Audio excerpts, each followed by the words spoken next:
I do think the markets are a bit overbought. So over the weekend, I did go short. I actually went short the S&P and Snapchat.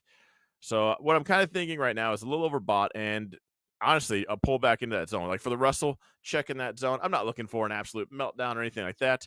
Ultimately, this could be seen as a pretty decent. Let me get my camera up, make sure I can see what you guys. There we go. Make sure my head wasn't in the way. That's a pretty big bear flag. If you just Google bear flag, bearish pattern, you'll see exactly this. So checking that zone right there would still be a higher low for the bulls.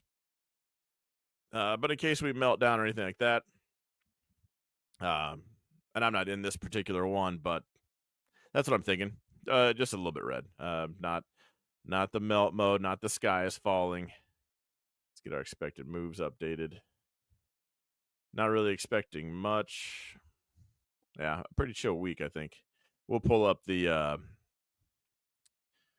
I'll pull up the news, see what kind of manipulation we got going on this week. That is my alert right here to go short the NQ.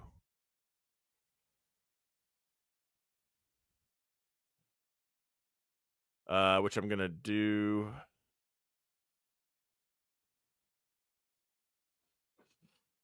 Gosh. Okay, I'm gonna go short the NQ right now. I just need to move this. Can this just move? There we go. I just need to grab that dot. You know what? There we go. All right, so I'm going to go short here in 1 second, and I'm going to, when that alert goes, if it goes off during the stream, I'm going to put my stop in the green, just because it's going to be an overnight play, and then I'm going to let it go.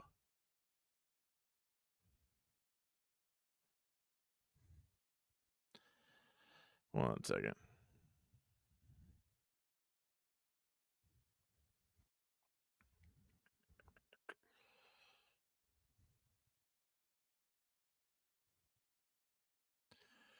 All right, and man, come on. There we go.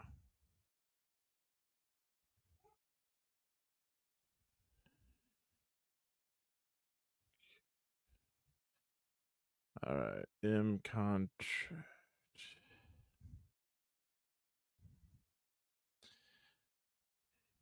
All right, 1824.50. The numbers are a little bit off. That is my fill. When the alert goes off, I put my stop in the green. Hopefully, it's just melting down. I can just trail it. Where's my stop loss? It's going to be above this zone. It's a lot of room, but what I don't want to do is have it right here.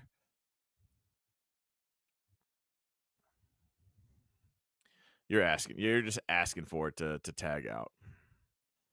Overnight, there's, as far as liquidity issues and all that, someone will come in and they'll buy up the whole order book, so you can have your stop right here, anywhere probably in this zone, probably going to tag out. So if there's ever a trade where it has a lot of room, and that's a lot of room for a NASDAQ contract, especially for everyone that's used to like scalping futures, probably losing their minds right now.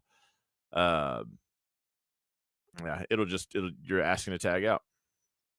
And one of my stop losses, two of my stop losses just triggered on Owanda, 3 of them.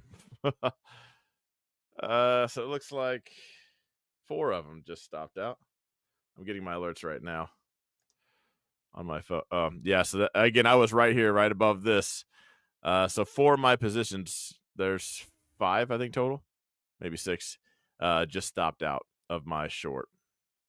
So I'll see what that's at in the morning. All right. As far as this goes, let's get this adjusted. Yeah, send this thing south.